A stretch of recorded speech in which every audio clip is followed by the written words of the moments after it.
Expect more as we continue to follow the coronavirus pandemic here in our state. Facts, not fear. That's our mantra. And tonight we are chatting with Dr. David Banach from UConn Health to answer some of the questions that you've had and some new ones that have popped up. Dr. Banach, we appreciate you joining us as always.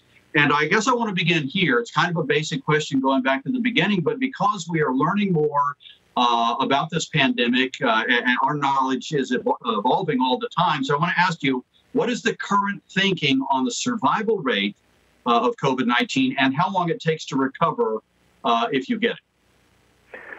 So I think, again, this is an evolving, informative understanding that we're having. So, the estimates in terms of the mortality rates in the United States thus far have been rather low, lower than what we've seen in other countries. So in China, the mortality rate was around 2 to 3%, and we're seeing even lower rates here in the United States. So, the survival that we're seeing is quite high. We do worry particularly about those individuals at highest risk for poor outcomes, including the very elderly and those with many medical conditions. But I think we're cautiously optimistic about the lower mortality rate, that we're seeing here in the United States. But again, very much evolving. There's still some confusion out there, people having a tough time really understanding what they're being asked to do. So should people need to stay inside their homes at all time? Can they go outside? How much time can they spend outside? What do they need to think about when they go outside?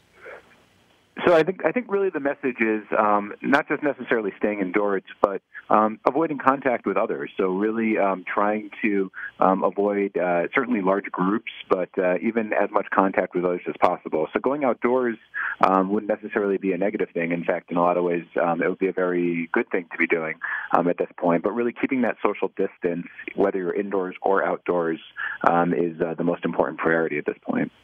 And that social distancing really eliminates the need to wear any kind of a mask unless you're like a medical professional or someone who's working with people who are patient-threatened. Exactly. So at this point, there isn't any sort of recommendation for everyone to wear a mask in general in public. The social distancing is the most important piece, and really those masks are becoming increasingly critical to healthcare providers taking care of patients with coronavirus infection. So I think we need to really be thinking about focusing those masks on those individuals who are helping care for folks who are becoming sick and coming to the hospital. Okay. Now are doctors beginning to see younger people present with the more severe symptoms of COVID-19 now? There are, and I think it's a little difficult to know exactly what to make of that. As we see larger numbers of cases, we'd expect more people from all different age groups, including young people, to come to the hospital. Proportionally, certainly, the older individuals are who we're seeing who are presenting in general with more severe symptoms. But, we are seeing younger individuals coming to the hospital, sometimes with very severe illness, but it's difficult to know where that is in proportion to the overall number of cases that we're seeing. All right. And I'd like to go back again to my first question. As I said earlier, our knowledge of this thing is evolving all the time. So do we know any more, or is it the same answer to the question, what are the specific things in terms of symptoms that pinpoint coronavirus and differentiates it from the flu?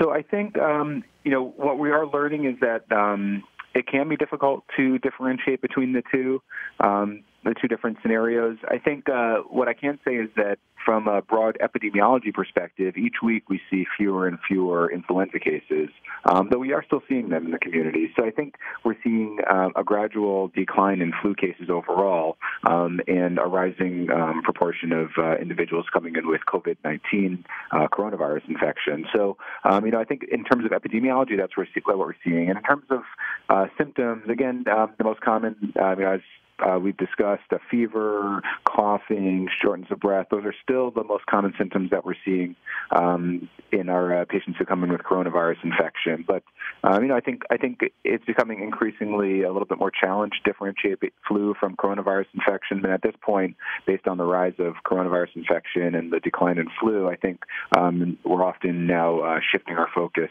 to coronavirus as the cause of flu-like symptoms. All right. I know a lot of people are working very hard on this, and you are one of them, Dr. David Banach from UConn Health. We thank you, and we thank you for joining.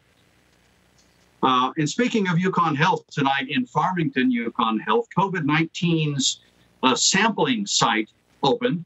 The Department of Health, UConn Health, the first approved in the state of Connecticut for an alternate space for triage today. The space provides an additional work area for possible COVID-19 patients. UConn